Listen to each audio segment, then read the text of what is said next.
but we're going to go ahead and get started. Classic EIGRP configuration. We only have 2 routers in this topology, so we're not really going to be doing anything crazy. But the point of this discussion is to give you guys an understanding of how the protocol works, how do we activate the protocol, how do we verify and troubleshoot the operations of EIGRP, and so on. All right? So let me pull up my notepad so I can give you guys some notes here. So we already talked about this before. EIGRP, the Enhanced Interior Gateway Routing Protocol, is a Cisco protocol that was invented in the mid-90s, right? It actually has been released as a, EIGRP has actually been released as an open standard. At least some of the functionality has been released as an open standard as of 2013. So you might see some other vendors incorporating EIGRP into their iOS, but for the most part, it's still pretty much Cisco proprietary. Okay? We also talked about the concept that it's distance vector. In fact, it's really kind of what we define as advanced distance vector, because it does take some characteristics from link state. And in our morning session, we talked about what the difference was between a distance vector protocol and a link state protocol. Right? Distance vector protocols don't have a complete picture of the topology. They don't necessarily understand how the whole network looks, but that doesn't mean that it's not a good protocol. Now, we are going to be focusing our attention on what we call the classic EIGRP configuration option. Prior to 15.x code, we only had an option to run this version of EIGRP. After 15 code, they came up with another method of running EIGRP or configuring EIGRP, which uses address families, and it's called the named configuration mode. You guys don't need to know for CCNP or CCNA, you don't need to know anything about the named configuration. For CCIE, you will, and we're going to have lessons about that later on. Actually, that's our next lesson tomorrow night for you CCIE guys. So we're going to focus our attention on classic EIGRP. Now, some of the EIGRP facts that we need to know. All right. Number one, it uses unicast and multicast to propagate information. All right. Also, number two, it does incremental and bounded updates. All right. Now, we talked about what that means this morning. That means that we only send out routing changes when they occur. We only send out routing information when the changes occur. And I only send those changes to the routers that need to hear them. Okay? I don't send them to everybody in the network. I only send them to my neighbors. EIGRP has 5 primary packet types, or what we call message types, to process data. All right, remember we talked about this in the morning session as well. When it comes to any dynamic routing protocol,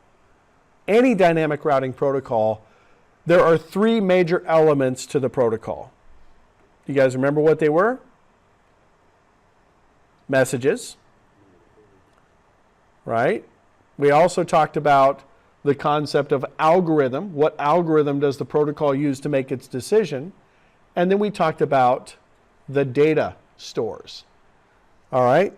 So there are actually 3 data stores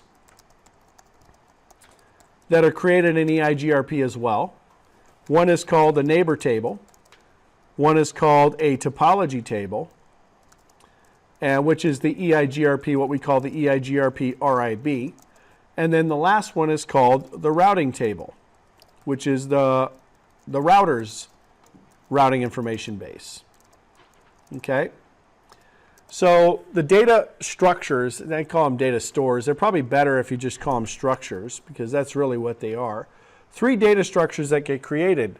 And as we configure EIGRP, and by the way, I'm kind of following what's in the CCNA book, so you'll see these pages in there. But basically, these data structures are how we not only verify that EIGRP is running correctly, but we're able to troubleshoot EIGRP based on this process. Now for the CCIE folks, this is really important because obviously troubleshooting is a big part of the lab. So you have to understand how the protocol functions in order to be able to make decisions on how to troubleshoot the protocol. But it's important for you guys too. CCNA guys, you're going to have an EIGRP lab on the test where you actually have to troubleshoot EIGRP. All right? So the last thing is the algorithm. And in EIGRP, we use what we call the dual algorithm, or what we refer to as the diffuse update algorithm. And this is essentially how the router makes decisions. In our morning session, we talked about the different algorithms that different routing protocols run. RIP runs Bellman-Ford, OSPF runs Dijkstra's algorithm. Tomorrow we're going to learn about OSPF in the CCNA class. And then we also talk about how these different processes work. It's extremely important for you guys to understand from a theoretical standpoint, before we even get into the configuration, how the algorithm makes decisions. Okay? This is what's going to be on the tests. This is what's going to be on every test. And regardless of what you're testing on. Okay? So we're going to spend a bit of time talking about a concept of a successor. We'll talk about the concept of a feasible successor. Successor. We'll talk about the concept of feasible distance. These are all concepts of the algorithm. We're going to talk about reported distance.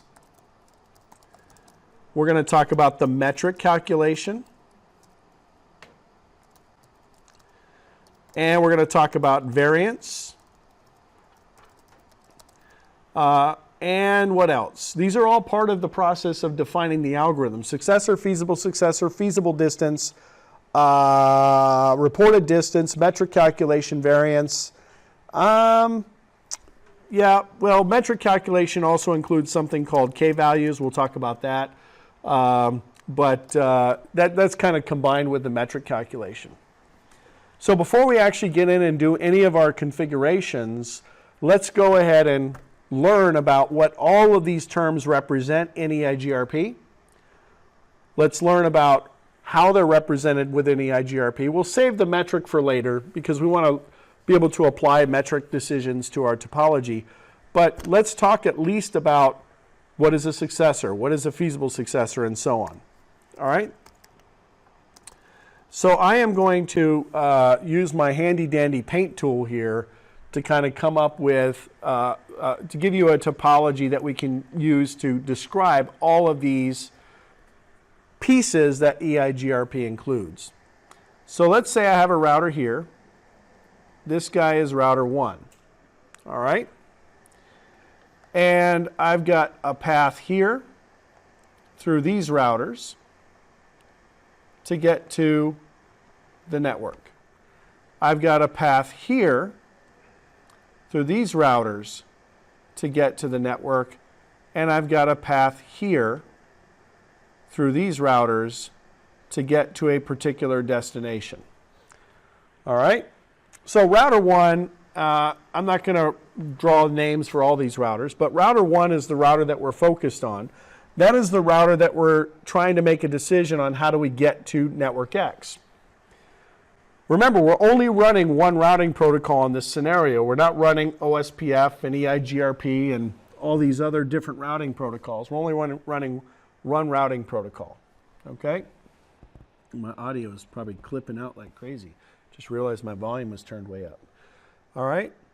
So what is the decision that EIGRP is going to make, generically speaking, because we haven't talked about the details yet, to get to network X? Do I take that path? Do I take that path? Or do I take that path? What value is EIGRP going to be evaluating to make that decision? Metric, right. We talked this morning about the concept of longest match routing, and we talked about the concept of administrative distance and all that in the CCNA section. But we also talked about how we make a decision to get to a destination based on metric. So somehow R1 is going to have to make a decision based on what path it's going to take. The overall path metric in EIGRP is called the feasible distance. Okay, so that's the first term we get to learn. Feasible distance is path metric.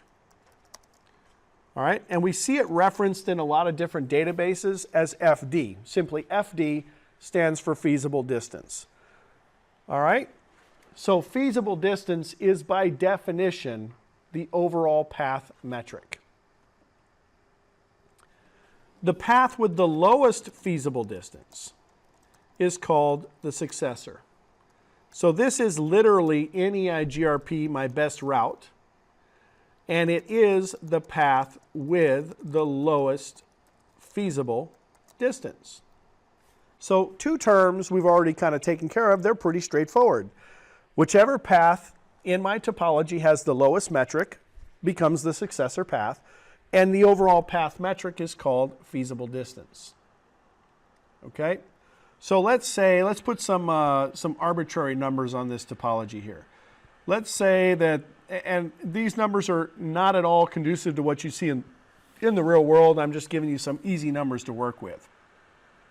So let's say that's a 10, that's a 10, this is a 15, and this is a 10.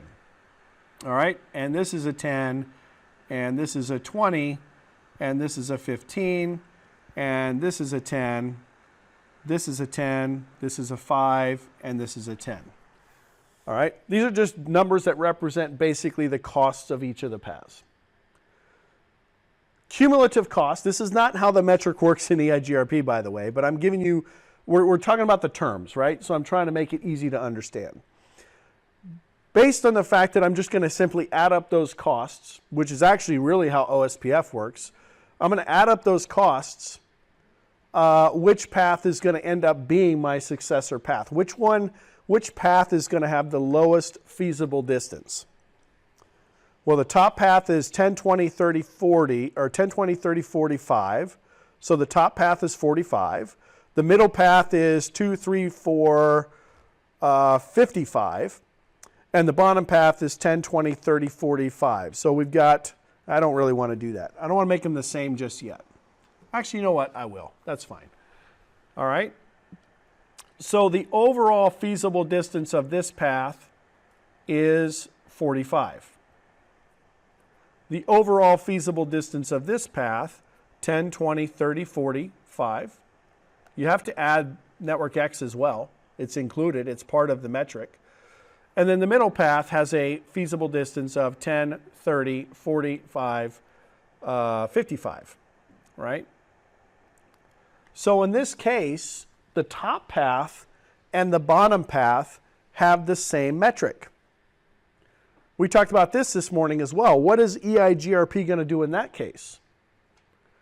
If the top path and the bottom path have the same metric, what's going to happen with those two paths?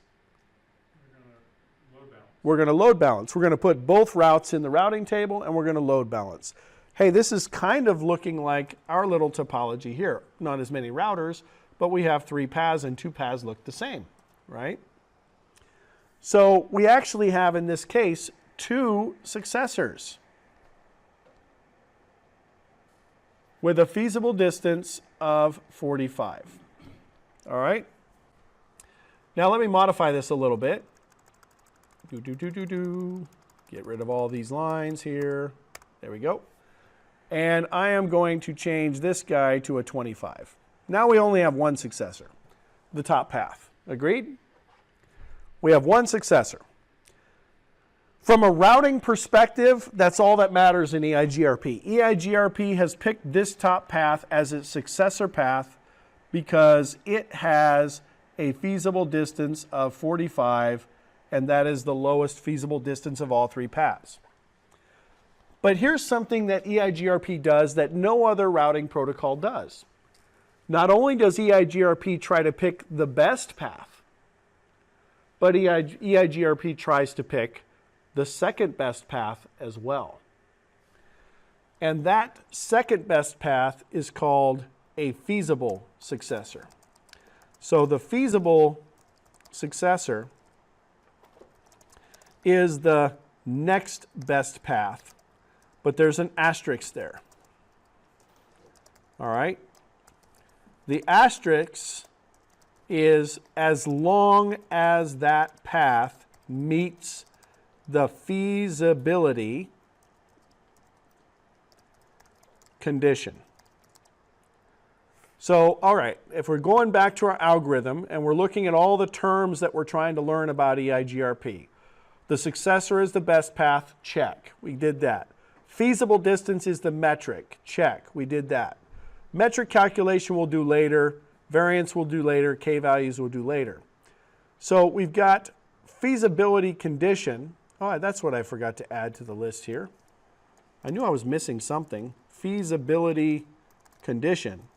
That's part of the algorithm as well. All right. So feasible distance we know, feasible successor. All right. That's what we're talking about right now. The feasibility condition states this, and I'm going to put this on the diagram as well because when you see it visually, it's a lot easier to understand than if you're seeing it kind of in text like this. Feasibility condition states this. As long as the backup path reported distance is less than the feasible distance of the successor path, then we have a feasible successor. Now I know that probably doesn't make any sense, okay? I teach this a lot and people always get confused about the feasibility condition, which is why you have to see it visually. Because we've also defined another term here. What is reported distance? Reported distance is a new term we hadn't defined yet. It's called RD. I want to go back to that if you're still writing that down and make sure you get that. Reported distance, and remember, all of this is from the perspective of R1. Reported distance is the distance that the neighbor is reporting to R1, and it's the neighbor's feasible distance. Does that make sense? This becomes the reported distance. My metric to get to the network is what I report to the router, to the neighbor. So every one of these routers is sending in an RD value. And that RD value represents my neighbor's cost to get to that destination. So far, so good? All I care about right now is that you understand what the definition of reported distance is. Reported distance, by definition, is my neighbor's feasible distance. And all I do is I add the cost of my link to the neighbor to the reported distance, and I get the overall feasible distance. Make sense? I know it's really confusing. OSPF doesn't do this. Even RIP, well, RIP doesn't do anything. It's dumb, right? But OSPF doesn't do this because OSPF is link state. All this stuff we're talking about now is because EIGRP is distance vector. And distance vector doesn't have a complete picture of the topology. So it has to use these mechanisms. All right. So let me just ask you then, we already picked our successor route. So we've got our best route. That's what's going into my routing information base. That's what is my route. That goes into my routing table. So when I do a show IP route, that's the route that's going to show up. Okay? EIGRP is now selecting a feasible successor. But let me ask you, what is the reported distance for the middle link? Bueller? 45. You got to add the network X as well. All right? 20, 15, 10. Right? The destination network also is included in the metric. So the reported distance of that link is 45. Agreed? The reported distance of the bottom link, right? 10, 20, 30, 55, right? So the reported distance for this link is going to be 55, and the reported distance for this link is going to be 45. Do you guys agree with that? Let me know if you have questions because I want to make sure you understand these concepts. All right? So far, so good? And then we simply add the cost of this link to the reported distance, and that gets me my feasible distance. All right? Now remember, we've already chosen our best route. You're not doing this to figure out what the best route is. We're doing this to figure out whether or not we have a feasible successor. Going back to the feasibility condition, as long as the backup path reported distance is less than the feasible distance of my successor path, then we have a feasible successor. Do we meet that condition? Is 45 less than 45?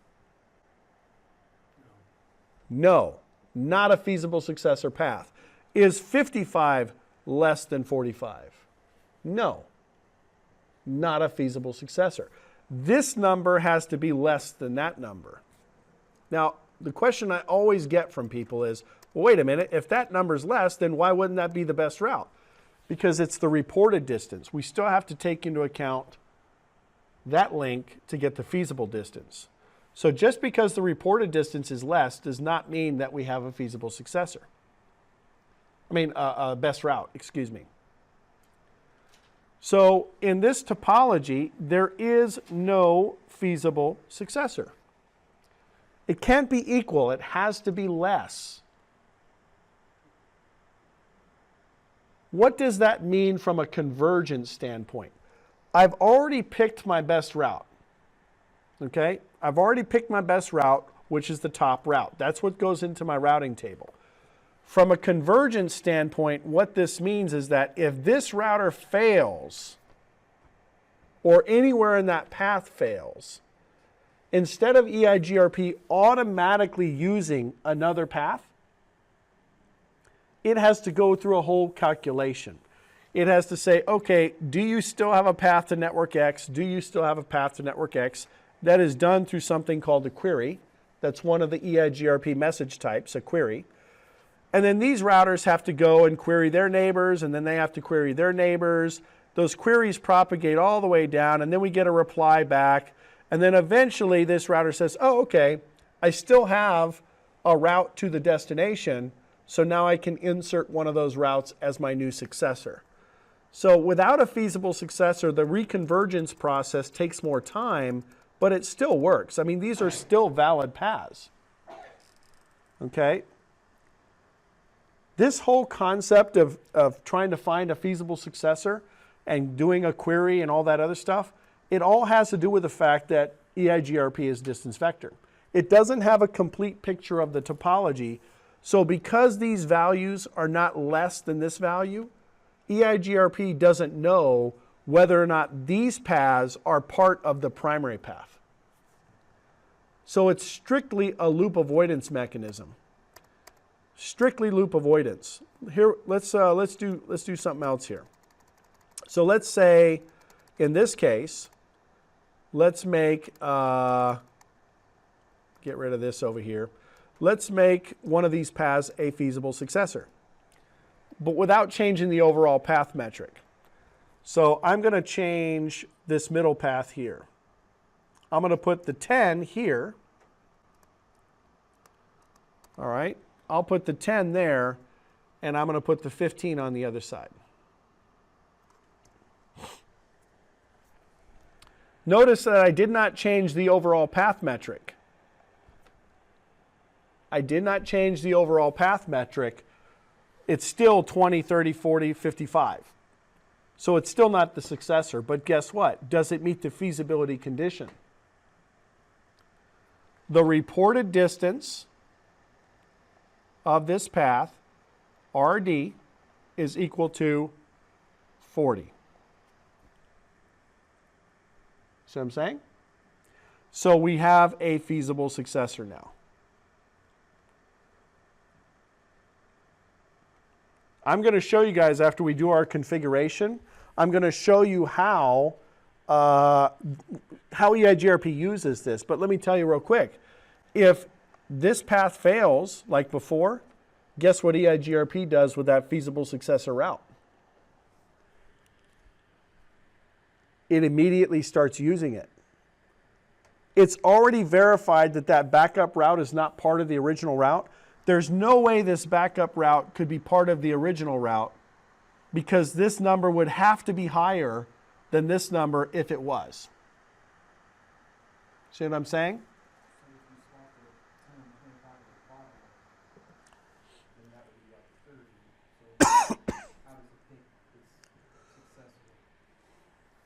You're saying if I swap these two numbers here, okay, well, this guy would be 10, 10, 10, and 10, so it would also be 40, which means I would have two feasible successors because they have the same metric, the same reported distance.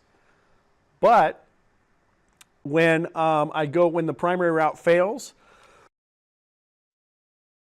I'm not choosing the route based on the feasible distance. When the primary route fails, I'm not choosing the route based on the reported distance. I'm choosing the route based on the feasible distance. See what I'm saying? You understand what I'm saying, right? The route that ends up going in the routing table is always going to be the one with the overall smallest path metric. All right? I know it seems like a lot of information, but you will be tested on every exam, whichever one you're a glutton for punishment for, about these concepts. I mean, this is how EIGRP works. You might think, well, gosh, why do I need all this complexity? OSPF doesn't have to do any of this stuff, and it's true. OSPF is link state. It knows what the whole topology looks like, so it doesn't have to do split horizon, and it doesn't have to do feasibility conditions and all this stuff. But there are instances where EIGRP is a better protocol, depending on the type of environment that you're using. I would actually argue in your environment that EIGRP is a better choice. And the only reason I would say that is because in EIGRP, we can summarize anywhere. We can manage the domain on a per router basis. With OSPF, you have to have ABRs and you have to have ASBRs and whatnot to get a more efficient domain. So because you guys are running a flat OSPF network, you would have been better suited from a route control perspective to run EIGRP because you're going to be able to do things like summarization and stuff like that on interfaces and not on area border routers. But nonetheless, OSPF is still a great choice. It's not a bad protocol. All right. So let's see. Let's go back to our notes here. So we know what the successor is. That's the best path. We know what the feasible successor is. That's the next best path as long as it meets the feasibility condition. We know what feasible distance is.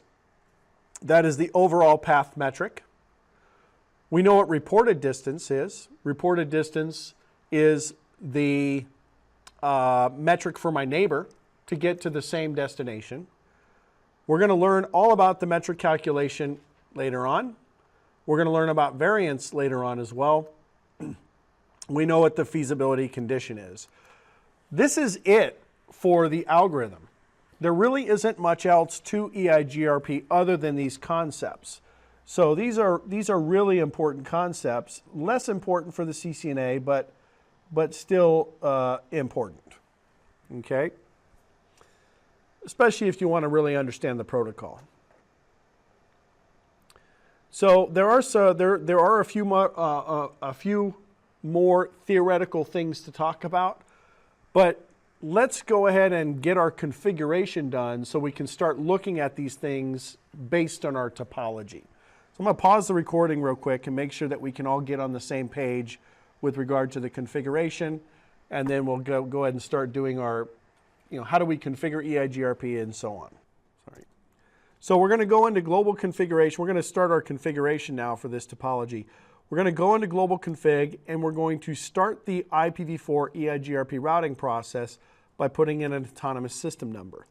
So config T on our HQ router, router EIGRP, Now you'll notice that we have a couple of options here. This is 15 code. So I can give EIGRP a virtual instance name, which is called named configuration. It is a lot different than classic autonomous system number configuration. And for the CCIE guys, we're going to be doing our named configuration tomorrow.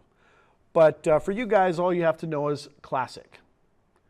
Named configuration is where we use address families, IPv4 and IPv6 address families, much like you would do with MPBGP. Okay? Now, you can pick an autonomous system number here. Pick any number you want, but this is not like OSPF, where it's a process ID. In the case of EIGRP, this autonomous system number has to match on all of the routers in your topology. Okay? In OSPF, the process ID does not have to match. It's locally significant to the router. But in EIGRP, the autonomous system number has to match. We're going to go ahead and use 1 as our autonomous system number. Okay? I'm going to go back and show you guys all of this stuff in IPv6 later. You're not going to configure it, but I'm going to show you how to do this in IPv6 later on. All right, that's kind of how we'll wrap up our discussion here. All right, so I'm going to kind of do both routers at the same time. Router EIGRP1. All right, now the next step that we have to do is we have to define which interfaces on the router will be running EIGRP. Okay? We need to define which interfaces on the router are going to be running EIGRP. And in the case of OSPF, we have a couple of choices. In OSPF, we can enable OSPF directly on the interface, or we can use network statements. In EIGRP, we have to use network statements for IPv4, unless you're doing named configuration. Named configuration is different. But in classic configuration, we have to use network statements. So we use network statements to enable the protocol on the interfaces. All right? Now, network statements can be entered classfully without a wildcard mask. I'm actually going to call it an inverse mask because that's actually literally what it is. Or we can enter our network statements classlessly with an inverse mask. How you decide to put your network statements completely depends on what your overall objective is. We saw this with OSPF when we were talking about OSPF.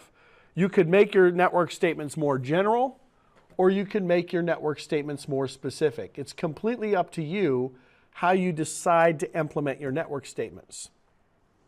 So how you decide to implement your network statements completely depends on whether or not you want to just simply turn on EIGRP on one interface, or you want to turn it on a bunch of interfaces.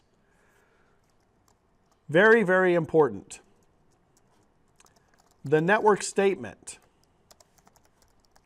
does not define how routes are advertised.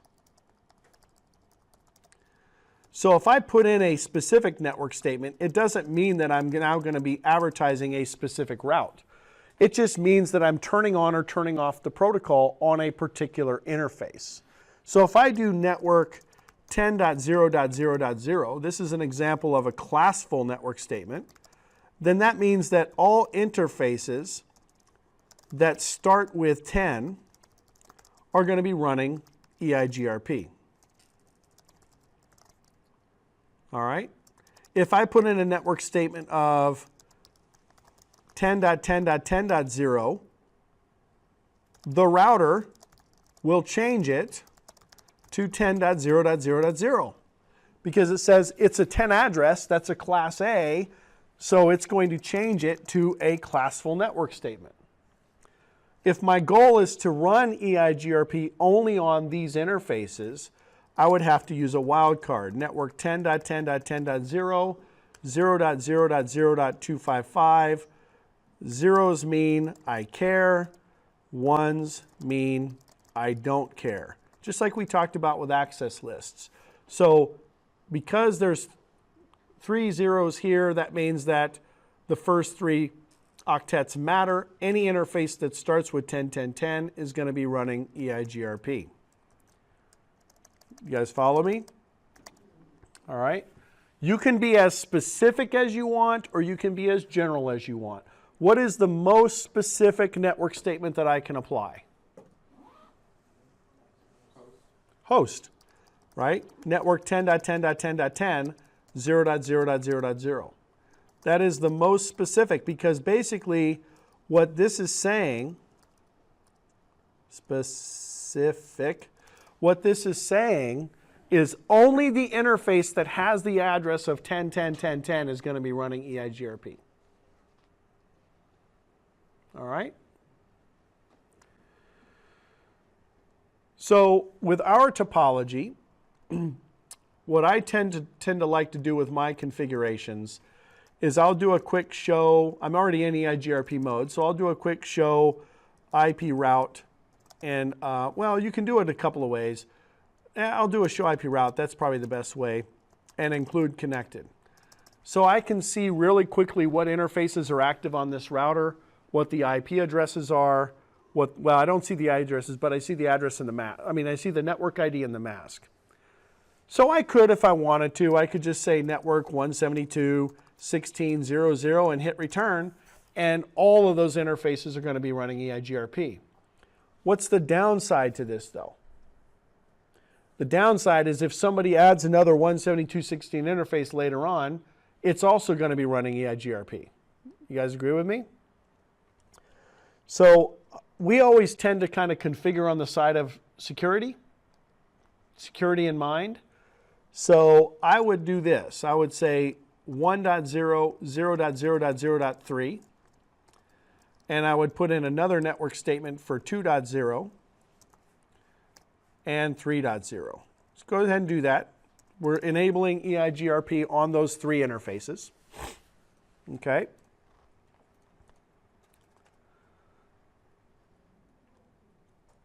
Again, it doesn't have to match what's on the interface. Your goal is to be able to turn on or turn off the protocol on whatever interfaces you want it to run on. There's no golden rule. If you want to be lazy, you could even do network 0.0.0.0, which means that you'd run EIGRP on every interface. All right? It's totally up to you how you decide that you want to run those protocols. Okay? Or run the protocol on the interface. Now, before I even go over to my branch router, I want to try and verify the operation of EIGRP on this router. All right? That's usually kind of what we would do next, is let's make sure that EIGRP is running on this router appropriately. The most important command, I'll just put down here verification stuff. The most important command that I believe, and this would apply to any lab that you have to do, is show IP protocols when it comes to routing protocols, or show IPv6 protocols if you're running IPv6. Okay? That's really the most important command. It's kind of like your show IP interface brief command for verifying the status of interfaces, or show interface summary. Show IP protocols. So let's go ahead and run that.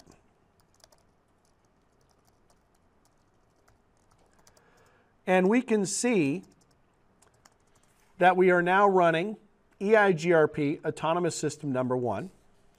We don't have any route filters applied, like distribute lists or any kind of filtering applied to the EIGRP process. We talked about that a few days ago in the CCNP. If I did have route filters applied, they would show up here. We're running Autonomous System Number 1. These are my default metric weight values. We'll talk about that when we get into the metric calculation in a little bit. K1, K2, K3, K4, and K5. Only 2 of these values are actually used, K1 and K3. All right? This is the router ID of the router.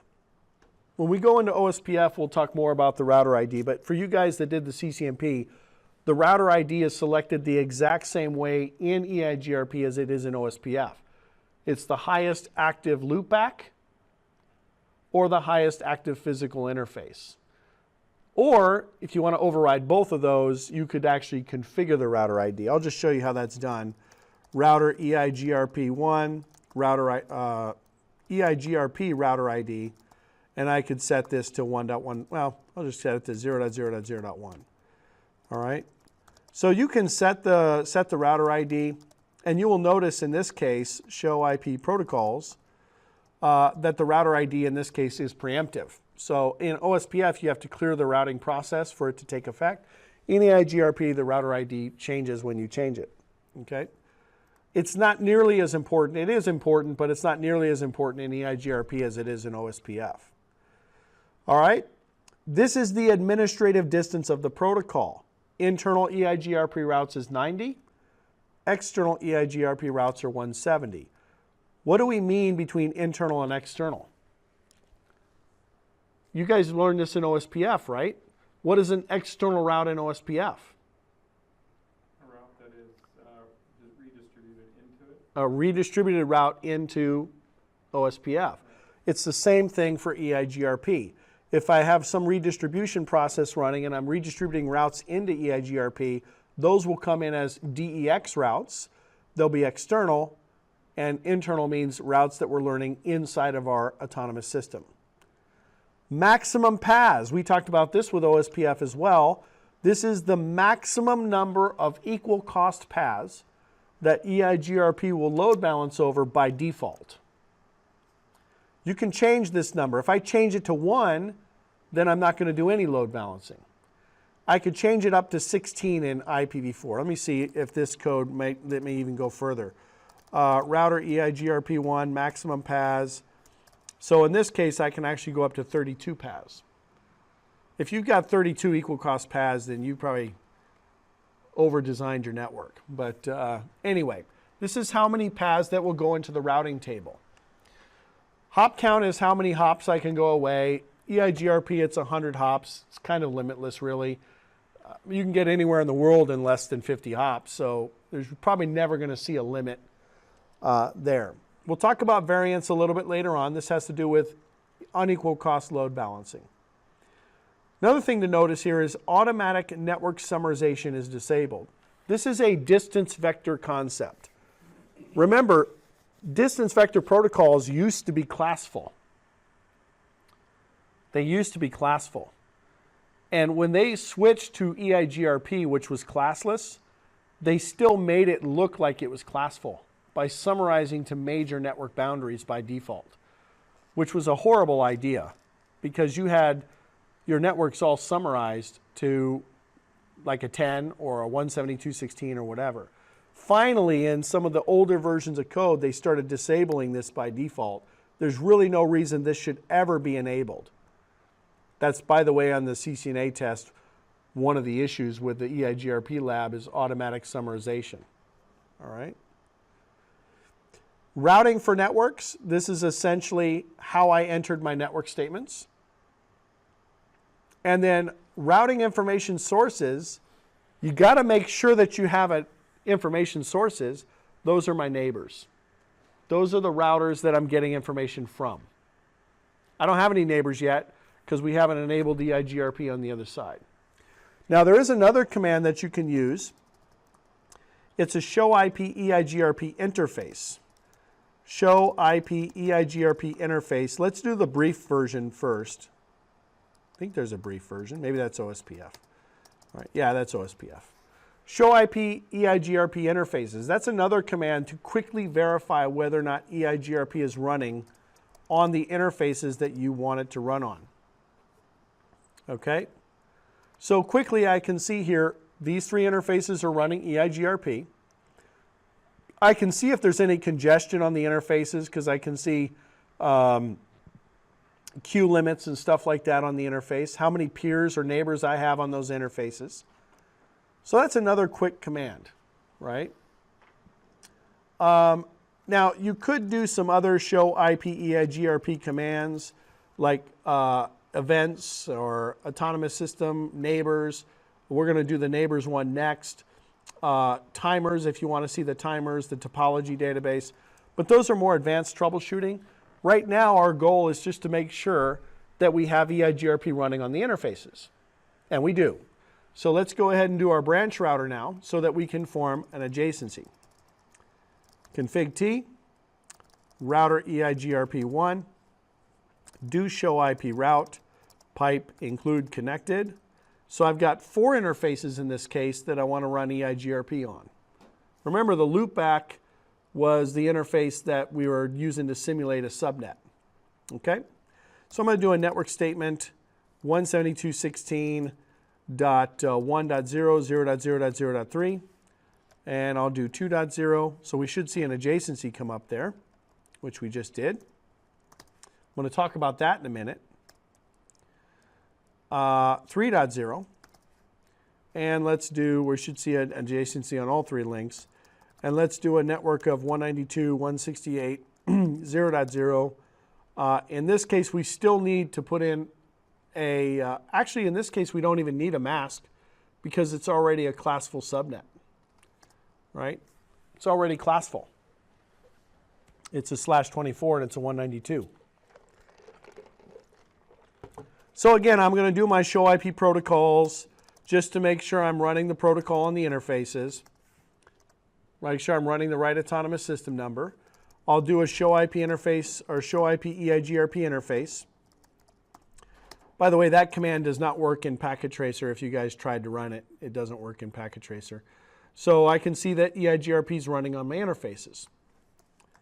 All right. Now, let's get back to a little bit more theory here.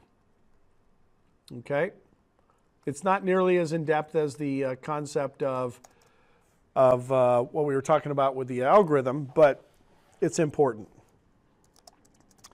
EIGRP message types. Now, EIGRP messages are the messages that go back and forth between the routers to be able to converge and share information. There are 5 distinct primary message types. And then there's a couple of other secondary message types that exist. If I was to do a debug IP EIGRP, we can see, actually let me do debug EIGRP.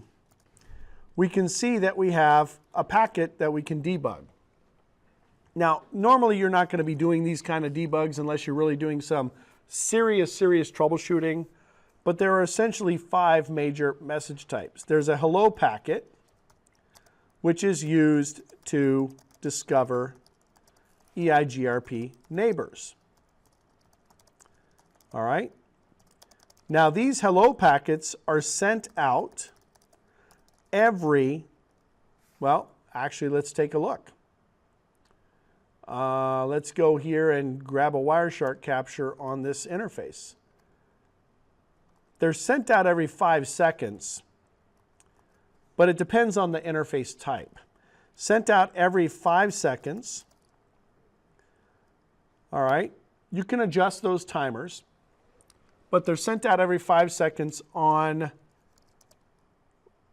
all links except multi-access links slower than 1.544 megabits per second.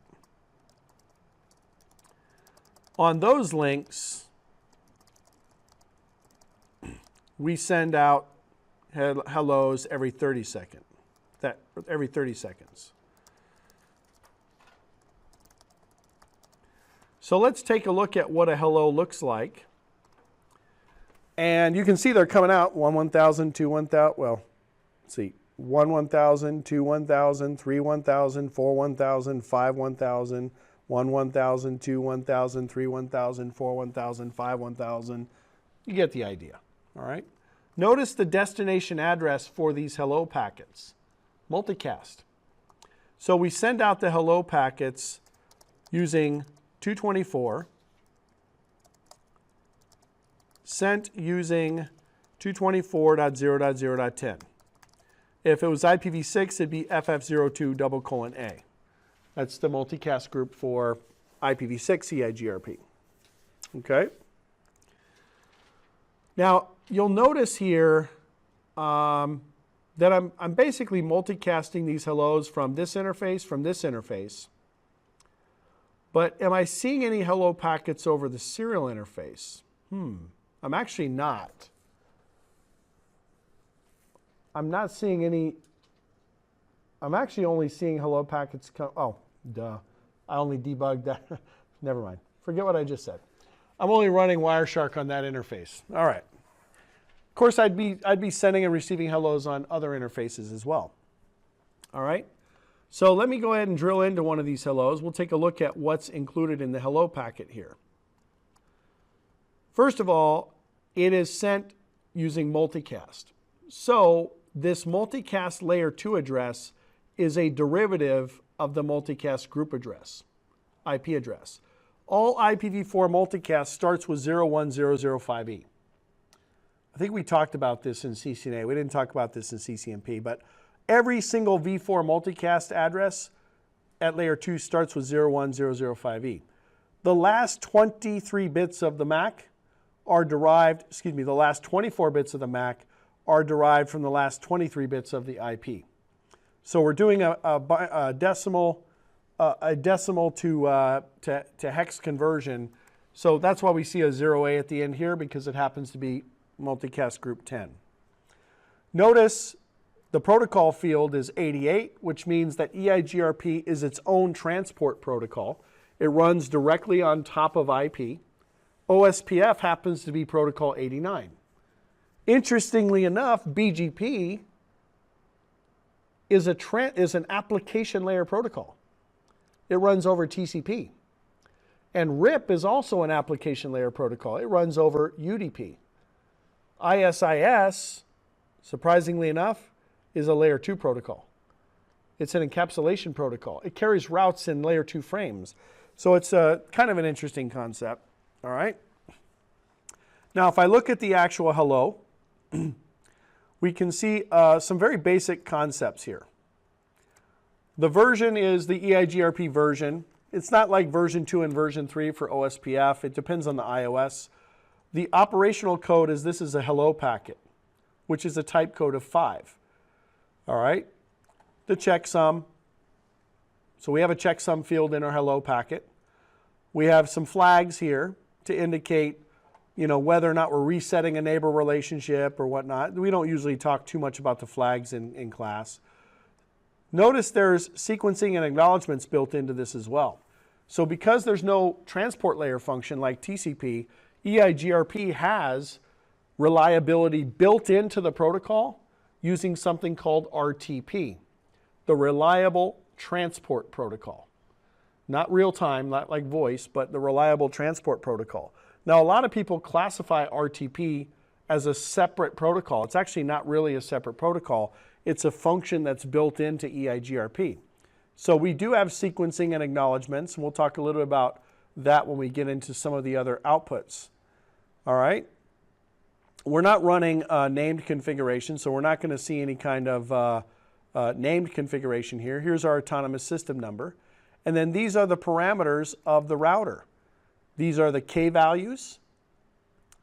This is the hold time, 5 and 15. So we'll talk about hold time in a second, but it's always 3 times the update timer. And then this is the version of EIGRP that I'm running. I'm running EIGRP release 11, TLV value version 2. Everything in EIGRP is carried with TLVs. They're called type length value fields. Type length value is like those Tupperware containers. Was I telling you guys about that? They're like little Tupperware containers. That's what I call them, right? It's a generic container to carry data. So type is what type of data is it? So it's like writing on the top of the container what data is inside. The length is the size of the container, and the value is the actual payload.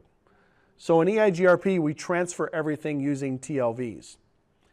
We don't actually have, we'll see an update and stuff like that. You'll see that information.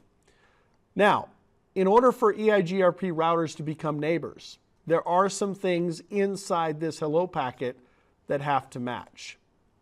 Okay? Autonomous system number has to match. The K values have to match. If the routers don't have the same K values, they will not become neighbors. Okay? EIGRP software version has to match. That's not usually tested on, but it does have to match. What does not have to match, like we see in OSPF, is the timers. The hello and dead intervals do not have to match in EIGRP. The timers actually get negotiated during the exchange, and we synchronize our dead timers. We don't synchronize our hello timers, but we synchronize our dead timers. You can change these timer values. But the thing about OSPF is the timers have to match in order for us to become peers. So there's really not a whole lot that has to match. Of course, you have to be in a common subnet. If you're not in a common subnet, you're going to start getting errors. So if I come in here, for example, and I go to my HQ router, I can break EIGRP a couple of different ways. All right, I can go into router EIGRP1 and I can say metric weights, which changes my K values, and I can set them all to 1. All right, so you'll notice as soon as I did that, I lost my adjacency, and now I'm starting to get errors that say there's a K value mismatch, K value mismatch, K value mismatch. So if you do a show run section EIGRP, if you see K value set on one side, but you don't see K value set on the other side, hint, hint, test question, then you know you're not going to be able to form an adjacency. Okay? Now I can fix that by either making the metric weights match, or I can take out the metric weights command and the neighbors will come back up. All right? Now another thing I can do is I can change the timers. So let me do that real quick. Let me go into interface Ethernet 1.0, show IP interface brief. Yeah, and I'm going to say IP EIGR, or let me see, EIGRP, no, hold time, hello interval. What the heck? EIGRP, the heck is the command?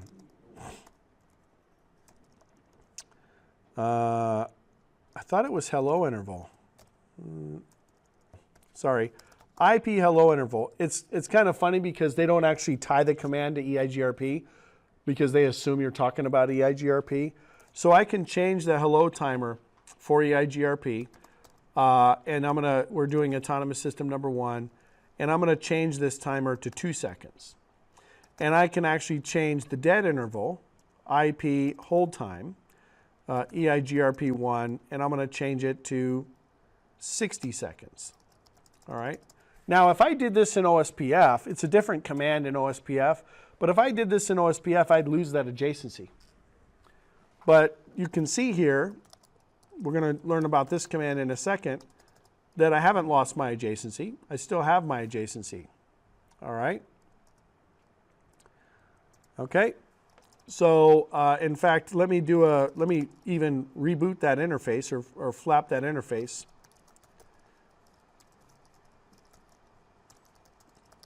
To reset the adjacency. All right. So new adjacency, show IP EIGRP neighbors. Adjacency is just fine. Now, in OSPF, you know how we talked about the whole downstate, init, two-way XStart exchange loading in full? We don't have that in EIGRP. The neighbor's either down or up, period. So it's a lot less complex than OSPF in that regard. All right? Let's actually talk about this command right here, because this is another one of the key verification commands. So we did our hello packets. Next, we're going to talk about updates, and we're going to talk about queries. How do you spell that? Queries, I think. And we're talking about replies. Well, let's just call this query. Is that right? That doesn't look right. Oh well. Reply. It's not a spelling competition. All right. So there are actually 5, and then we have an acknowledgement. 5 major packet types in EIGRP, just like we had 5 packet types in OSPF. In OSPF, it was a link state advertisement, link state or link state update, link state request, hello packet, DBD packet, and so on. But let's go back and go to our verification. The next verification you should check, show IP EIGRP neighbors. All right, and by the way, all of these commands are available in IPv6. If you just do show IPv6 and show IPv6 here, ... So all these commands are available in v4 and v6. All the theory that we learned about, successor, feasible successor, feasibility condition, all that stuff still applies in IPv6. Nothing has changed. So the only difference between v4 and v6 EIGRP is how do I configure it and how does authentication work? Because authentication is different. So I'm going to come in here, I'm going to do a show IP EIGRP neighbors. And the way that we read this table is H stands for host index. That's the orders that the neighbor that's the order the neighbors came up in. So as I add consecutive neighbors, I'm going to see additional numbers come up. Address is the actual physical IP address of the neighbor itself. Not the router ID. Not the router ID. You will very rarely see router ID in EIGRP outputs. Not like OSPF where we see router ID all the time. Interface is the exit interface that I go out of to reach a neighbor. Hold time is how long that neighbor is going to stay in this database if I don't get a hello. Notice my hold time here is not really dropping below, actually it depends on which one I'm looking at, right? But it's not really dropping below 10 seconds because my hello time is 5 seconds. So every 5 seconds I'm sending out a hello. That means I'm resetting my dead timer.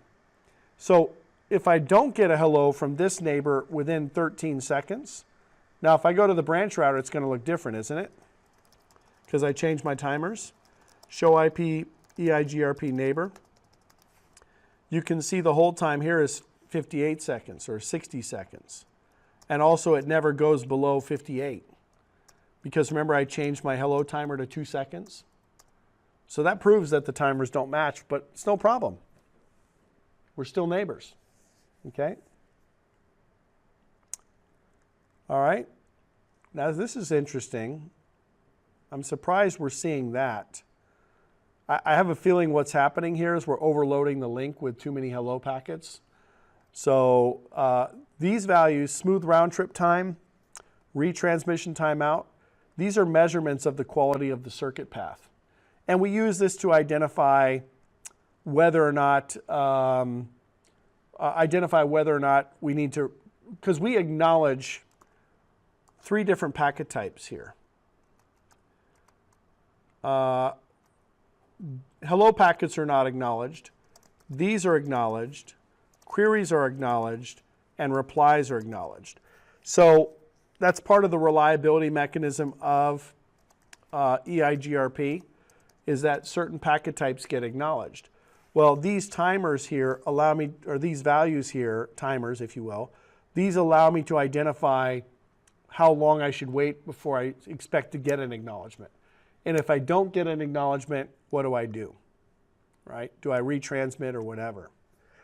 All right. Q count. This is a really important value as well. This will indicate whether or not packets are being delayed to the neighbor. So it's going to indicate whether or not there's congestion on the link. Q count should always be 0. That means we're fully synchronized. We've received and sent all of our updates, etc. I know we're pushing up to 5:30, guys. It looks like we're going to need about 35 more minutes to finish everything. You guys okay with that? We'll be done by 6? Okay. If you have to go, I understand. I know you guys got family stuff too, but because I'm still recording this, so you can always go back and watch the end of the recording. All right? You said those 4 message types are all ACK. Does that mean that those are not multicast? Well, that's a great question. right? The question was these, and there's only 3 that are not ACK, but are these sent multicast or are these sent unicast? We're actually going to do a Wireshark capture, and I'll show you that. They are actually sent unicast. All right. Because once I've established an adjacency with somebody, I'm talking to that person individually. And so a lot of the packet types will become unicast instead of multicast. Multicast is definitely there to establish the adjacency, but yeah, okay. Now I could do a detail here. This does not work in Packet Tracer, but I could add a detail option here, and we can actually see some other statistics for the neighbor. I can see how many retransmissions I've sent, how many prefixes I'm getting from that neighbor. Prefixes are the number of routes I'm learning from that neighbor, and so on. Okay, what's the version of the software for the neighbor? You also notice there's a sequence number here. This sequence number indicates how many updates essentially I've gotten from that particular neighbor. So if I'm adding interfaces, or I'm tearing down interfaces, or topology's changing, that sequence number is going to increment. You notice it's not incrementing just with hello packets. So you don't really want to see those sequence numbers go up too much, but the sequence number does indicate, am I getting the latest information? Remember, sequencing is included inside of the packet. In fact, let's go ahead and capture an update. So I am going, because that'll be the next packet type we talk about, I'm going to shut down the loopback on the branch router. That will force an update. Now you'll notice here on the HQ router, notice my sequence number just went up. And I'm going to bring up the branch router, okay, which will then cause another triggered update. Notice my sequence number went up again. All right. So I should see in this case now an update. Here's the update. Now this update went out multicast. Actually, that makes sense because it's a multi-access network. Let's get rid of our hellos here. Let me see. I can filter based on that, because let's get not selected there. All right. So you'll notice this update. Let's get rid of this as well. And selected and not selected. There we go. Oh, come on. Let's get rid of that crap too. All right. Apply filter and not selected. There. Let's get rid of ARP too. And not selected. Okay. All right. So here's the updates. So you'll notice that some of these updates are unicast, some of the updates are multicast. All right. It really depends on who's originating the update. This update is unicast. This update is unicast. But let me see if I can find the one that was generated based on the topology. So we see some queries are being sent out as well. So here is the multicast update that comes from the neighbor. It's kind of a crapshoot. It's not really a crapshoot as to whether it's going to be unicast or multicast. Usually if it's a multi-access network, it's going to be multicast, because I want to send out an update that everybody on that network can get. I don't want to send out 10 updates to 10 neighbors. I'm going to send it out to the multicast address, because that way everybody on that multicast network can get the update. So we're seeing here that this is a opcode of 1, which is an update. There's the loopback, and we're getting the metric information for that network. All right. This is the reliability. This is the load. This is the MTU. This is the bandwidth. This is the delay. So we're getting all of the metrics that are used in EIGRP to decide how to route to that destination. So that's what the update looks like. Now, I should see in return that that update is getting acknowledged. And I may have filtered that out by accident. But I should see some acknowledgments in here as well. Let's see if I'm seeing any acknowledgments. We can still filter out the hello packets. Let's do filter not selected. So let's see. Do I see any acknowledgements? You know what? I actually am seeing acknowledgements. And I just totally forgot this. If you look at a hello packet, which I filtered out, a hello packet. Hello packets have the same opcode as an acknowledgement. It's kind of strange in EIGRP. Hello packets and acknowledgements look the same. So I would have, let me see if I can trigger the event again.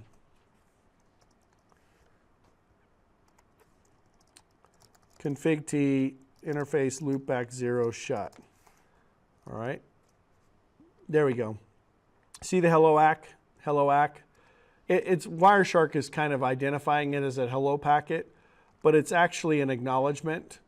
It's a hello packet that includes an acknowledgement number. So it doesn't quite look like a separate packet type in this case, but it is definitely an acknowledgement. So that's how you can kind of tell the difference there. Will it wait to send that the next hello interval, or does it send that? Triggered. Okay. Yeah. I always acknowledge, so if I do a no shut, our intervals are pretty short, but you can see right then I got an update and then there's my ACK. There's my update, there's my ACK. Let me just stop this right now. So this is the update saying that the loopback came up. This update was sent from 1.2 to multicast, so that's the router on the right. And by the way, we're seeing several updates because there's 3 different interfaces that are active and I have 3 neighbors. So I need to send those hellos to out of different interfaces. That's why you're seeing kind of these, oh, and by the way, I sent an update. I got an update back on a different interface. So this guy's saying, oh, okay, guess what? I'm going to send you the information back.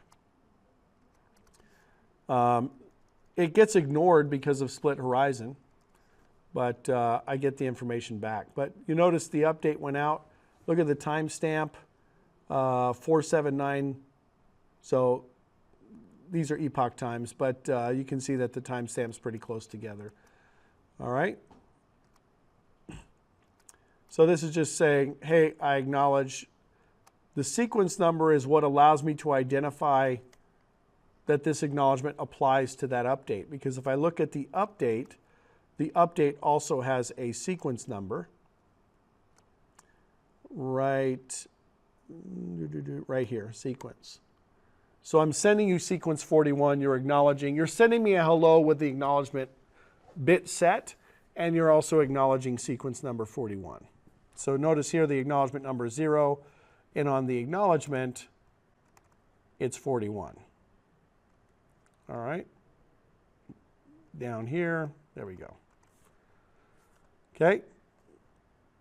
Way more than you probably need to know, but that's how it is. So an update, going back to our notes here, is how we actually share new routing information.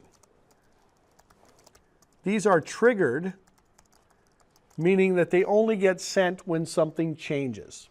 We only send an update when something changes.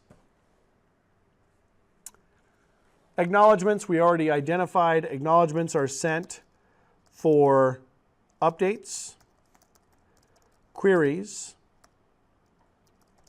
and replies. Now, queries are interesting. Queries are sent when the successor fails and there is no feasible successor. And a reply is a response to a query. I don't know if we'll have time to kind of get into that detail. There's a couple of other things I really want to talk about that I think is really important for EIGRP, but I do want to do a hard stop at 6. I don't want to keep you guys past 6. All right. So we might see queries and replies, but I need to know more. I'm actually seeing a reply here. Oh, that's a different reply. It's not EIGRP. Let me see, am I seeing any queries or replies?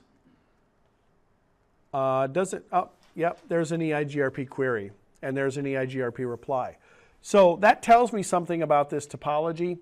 We're going to take a look at that in a little bit and see what that means. All right. All right. Let's see what else we got here. Obviously, the routing table, we're going to take a look at that. Let's talk about the topology database next. Do you guys agree that as far as verification goes, this would be an appropriate order of operation to verify EIGRP? Make sure the protocol's running as expected. Make sure it's running on the interfaces you want it on. And then make sure you have neighbors, right? Because if you don't have neighbors, you're not going to have anything. Agreed? So I'm kind of doing the verification in the order that you would troubleshoot it in the real world. All right? Now let's take a look at the topology database. Then we'll take a look at the routing table. We'll play with some metrics, and we'll do some load balancing, and then we'll be done. Okay? The command that we use to verify the topology database is show IP EIGRP topology. All right? Now, we talked about the data structures for EIGRP.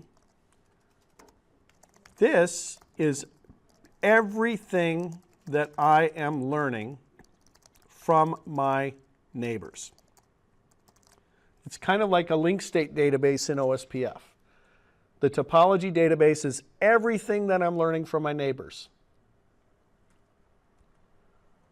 It's going to have my successors, it's going to have my feasible successors, and it's going to have all routes that don't qualify. So if I look at my topology database, it's not very big. We don't have a whole lot of stuff going on in this network. But you can see that I do have this interface here is connected, but it is still running EIGRP. That's the feasible distance. That's a metric for that interface. This interface here is also connected, but it's also running EIGRP, and that's the metric for that interface. This interface is connected. That's the metric for that interface. All right. Now we have to do a little sidebar, because in order for me to verify, this is the last major theory concept, EIGRP metric.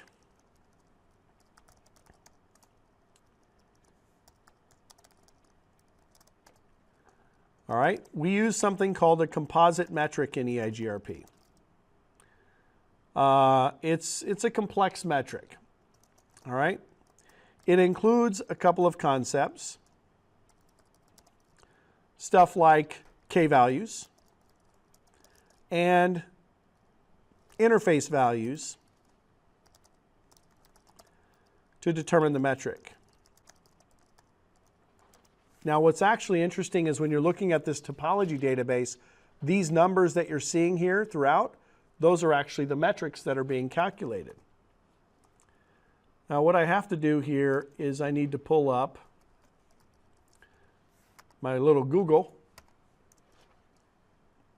because it's kind of hard to write the metric in Notepad. So I'm going to show you what the metric looks like. All right. Let's see if we can find one that's actually easy to read. I guess this one will work. It's not very pretty. That's okay. It's kind of pretty. All right. All right. So as you can see, the metric looks like there's a lot of stuff going on here. All right. Forget the 256. We'll talk about that in a second. All right. Actually, that's a pretty horrible version of the metric. I'd like to see it in like a formula, maybe this one here. There we go. That's a little bit better. All right. So this is actually the metric for EIGRP. It's K1 times the bandwidth plus K2 times the bandwidth divided by 256 minus the load plus K3 times the delay. Take all of that, multiply that times 256, and then multiply that number times K5 divided by the reliability plus K4. This is why I didn't do it in Notepad. All right? Here's the reality, guys. the metric for EIGRP, the default K values are K1 is equal to 1. And actually, let me just do it this way. K1 and K3 are equal to 1. And K2 and K4 and K5 are equal to 0. Now, K1 is directly related to bandwidth. And K3 is directly related to delay. So when it boils down to it, those are the two values that are used in the metric for EIGRP, which is bandwidth and delay. Okay? So if you look at the formula here, because K2 is 0, that whole part of the formula goes away. And because K4 and K5 are 0, we don't multiply by 0. What Cisco said is if K4 or K5 are 0, we negate the use of that part of the formula. Okay? So even though we're not multiplying times 0, we're just taking away those values. Does that make sense? So what the metric ends up being is the metric in EIGRP equals K1 times the bandwidth plus K3 times the delay. And then we take that number and we multiply that whole number times 256. They did that, they multiplied the 256 so you could tell the difference between IGRP and EIGRP, because IGRP used the exact same metric. There's a problem, well, there's not a problem, there's something else you need to know though. What is bandwidth? How do I measure bandwidth? Bandwidth is 10 to the power of 7 divided by the worst bandwidth along the path in kilobits per second. All right, I'm going to show you how we calculate this practically. What is delay?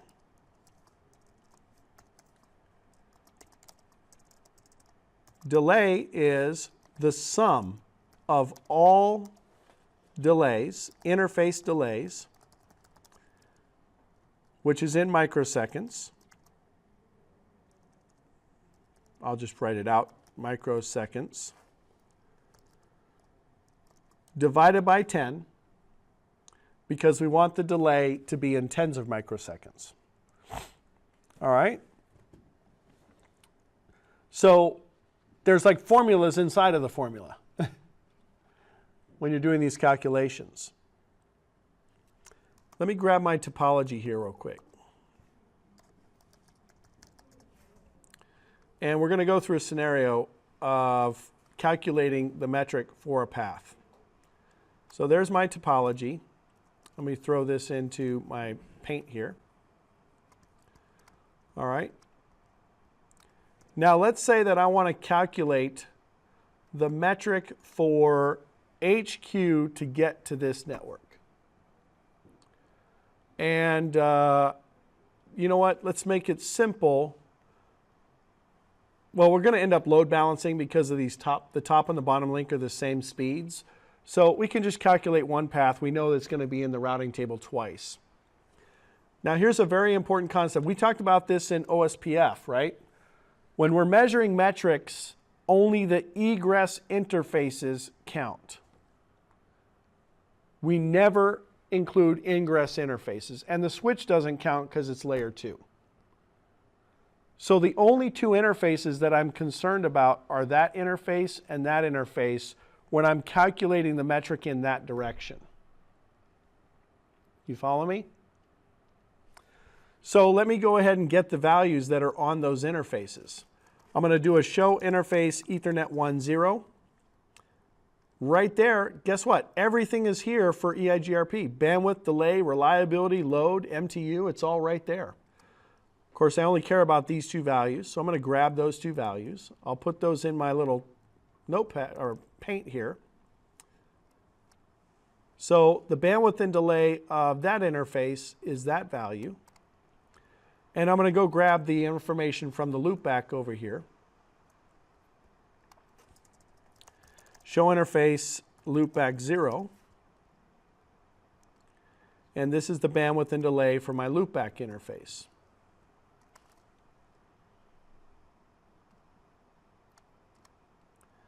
All right, now all I have to do is use the formula. So bandwidth is 10 to the power of 7 divided by the worst bandwidth along the path in kilobits per second. So my bandwidth is going to equal 10 to the power of 7 divided by 10000. You guys agree with that? This bandwidth is higher, this bandwidth is lower. You follow what I'm saying? So we're looking at it from the perspective of the HQ router. We're looking at it from the perspective of HQ router going in that direction. Okay.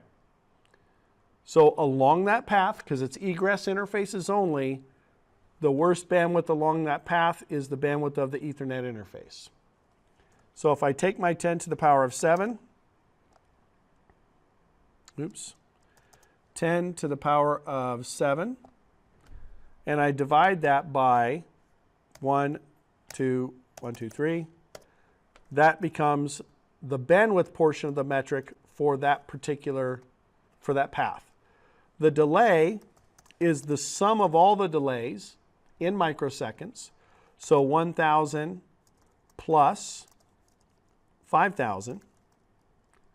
Take that number and divide it by 10, and that becomes the delay for that path,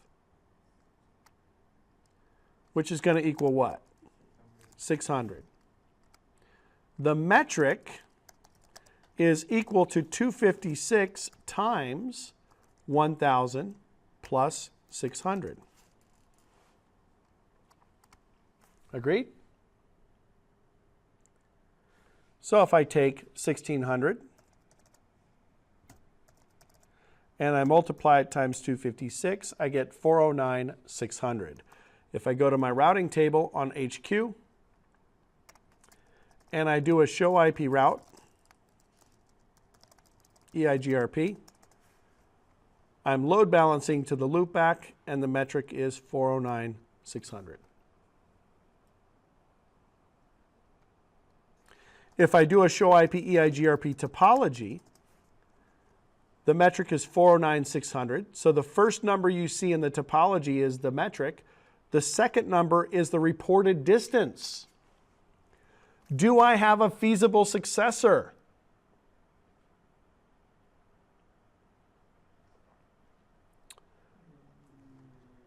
These are my successors. We're load balancing. Do you guys agree? Shake your head yes, because we are. All right. Do I have a feasible successor? This reported distance is less than the feasible distance of my primary route. 409,600 is higher than 128,256, so this path is actually a feasible successor. But I'm going to give you a little hint. When you run the show IP EIGRP topology command, all you see is successor and feasible successors. So you know that that's a feasible successor because it's in the table. All right, now I'm going to try and do something a little creative here because I want to make it so I don't have a feasible successor. All right, let me get rid of some of these lines here.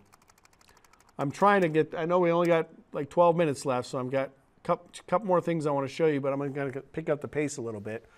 So I need to make sure that this loopback doesn't look as good over the serial link as it does. The problem is if I change the metrics of the loopback by setting the bandwidth or the delay on the loopback, it's going to affect all the paths, right? It's not going to affect just that path.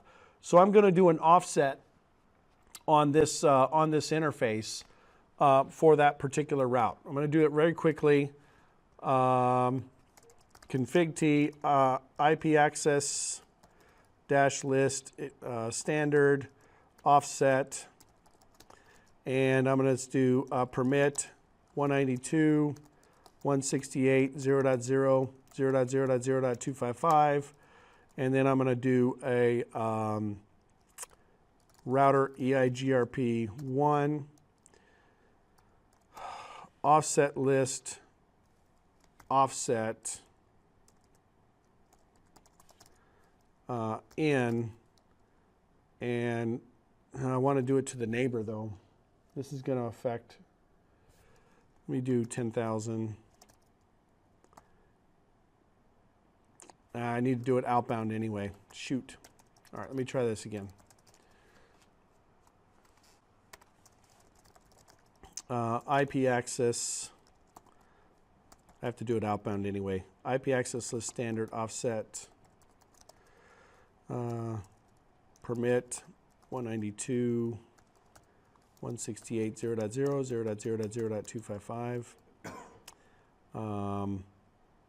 Router EIGRP1, offset list, offset out 10,000 serial 2, is it 20?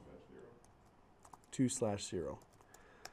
So what I'm doing is I'm basically, I created an access list to match the route, and I'm adding I'm adding a higher value to the metric, right? So if I come in here and I do a show IP EIGRP topology, I should see now that that number is higher, right? So I've offset it by, I didn't offset it by enough though, did I?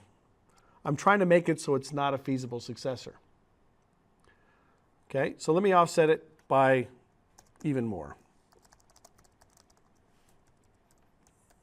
I'll just add another 0. That'll definitely do it.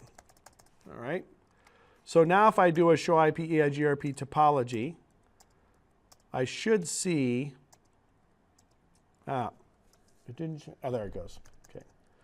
So now it went away, right? Which means I don't have a feasible successor anymore. But if I do a show IP EIGRP topology, all dash links, I can still see the route. It's still a route. It's not that it's not valid, it's just not a feasible successor. So this number here is significantly higher than this number, which means that this route no longer qualifies as a feasible successor. So if I shut down interface 1.1, actually let me do an offset. Let me do an offset for the Ethernet one too and make them unequal cost paths. So router EIGRP, now that I already have the access list, it's easy to do. Offset list offset, and I want to do out.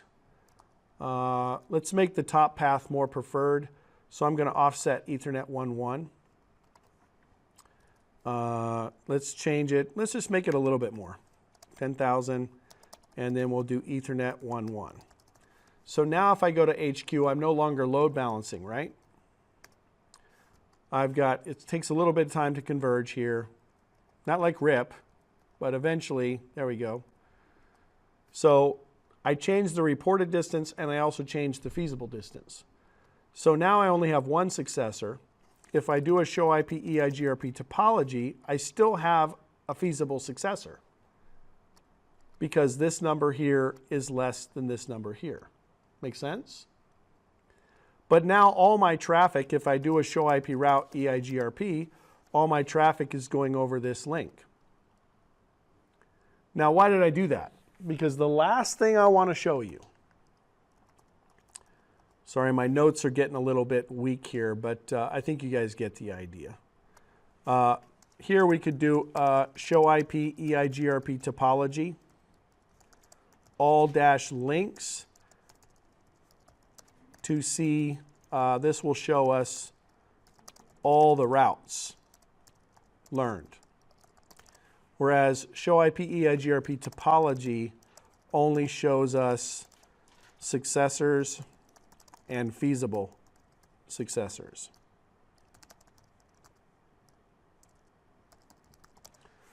All right. So the last thing that I'm going to talk to you guys about, I promise. Normally I would want to kind of play around with metrics and do stuff. I kind of did that with the offset list, but the last thing I want to talk about is, what if I want to load balance over multiple paths that are not the same metric? This is the only protocol that you can do that on, EIGRP. All other routing protocols, the metrics have to be the same in order to load balance. In the case of EIGRP, we use something called the variance command. Oh, by the way, obviously your other is show IP route. That's your other verification, show IP route. And you can even look at EIGRP routes. That kind of makes sense, all right? So let's talk about variance, because variance is kind of part of something that's unique to EIGRP. Allows EIGRP to load balance over unequal cost paths. Now, when we say load balance, you got to take into account Cisco Express Forwarding. Cisco Express Forwarding. CF kind of breaks load balancing, but anyway. Variance is a multiplier against the best metric. It's a really, really simple calculation. If my successor has a feasible distance of 10, and I set a variance of 2, then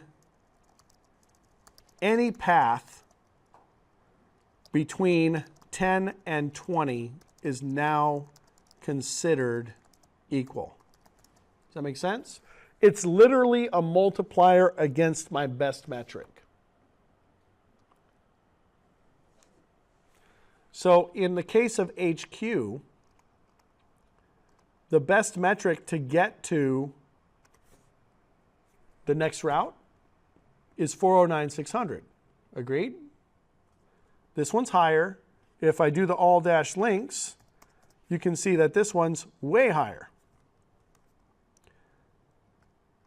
So if I want to include both of these paths, it's kind of like routing with a sledgehammer. If I want to include both of those paths, I just simply have to set a variance of 2. Because if I take 409,600 and I multiply it times 2, anything from 409,600 to 819,200 is now going to be considered equal. It's very simple. Config T. I don't know where the heck that's coming from. All right. Config T, router EIGRP1, variance 2. Show IP route EIGRP. Now we're load balancing across both paths, and they're unequal. You can tell they're unequal because the metrics are different. If I do a show IP route, 192.168.0.0, I can actually see the traffic share count. Now they're pretty close to each other, so the traffic share count is pretty close. But if the offset was much higher, you would see that the faster link would be used more than the slower link. What variance would I have to set in order for me to use all 3 paths? Well, you take 329.7792 and you divide it by 409,600. I'd have to have at least a variance of 9.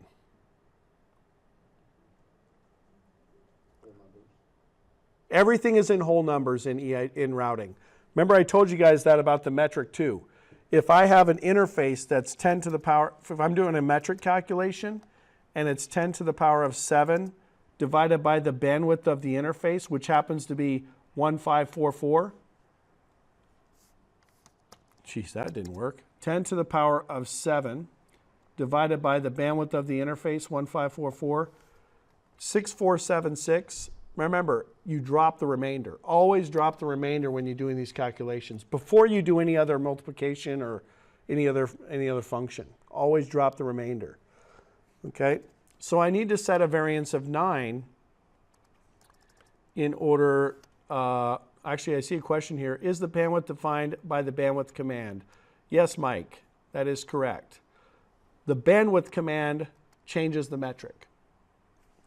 You can come into the interface and by setting the bandwidth, you're actually going to change how the metric is calculated for that interface.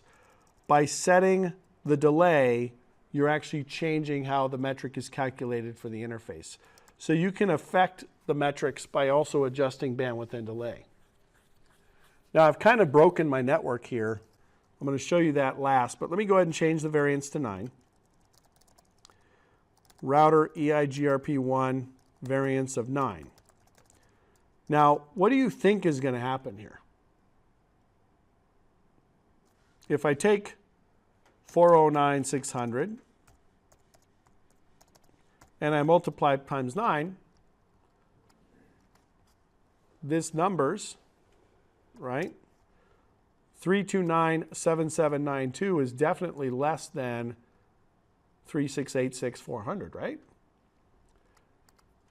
Got all kinds of crap open here. It's all these calculators. So what do you think is going to happen with the routes?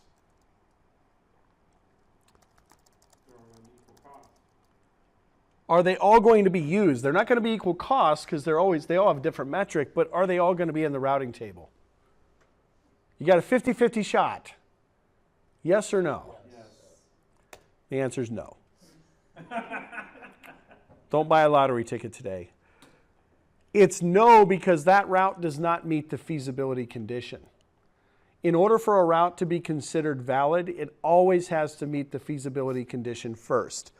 But because this route does not meet the feasibility condition, we will not load balance over that path. If it did meet the feasibility condition, we would load balance.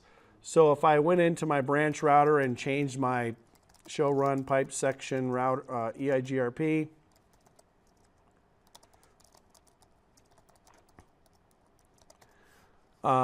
if I did come in here and I changed the offset for this interface, make it a little bit less, not a huge amount. Let's do 50,000. That should keep it. No, that'll make it. Now that should keep it. I think that should keep it within the range. Show IP EIGRP topology all dash links. Is it still in the range? 178, 176? Yeah, it should be. There we go. So now because it meets the feasibility condition, we're now load balancing over all 3 paths. And if I do a show IP route 192.168.0.0, you can actually see that the traffic share count for this slow link is a lot less than the other 2 links. So EIGRP is very smart in the way that it decides how to do the load balancing. That's weighted based on. That's weighted based on the metric of the link. Yep. Now it's not like for every 7 packets I send here, I'm going to send 39 here and 40 here. It doesn't quite work that way, but that's an easy way of kind of thinking about it. Okay? So what we did not talk about with EIGRP, which is more of an advanced topic, especially for you CCNP and CCIE guys, is stub routing. There's an EIGRP stub routing lab on the CCNP route exam. We did not talk about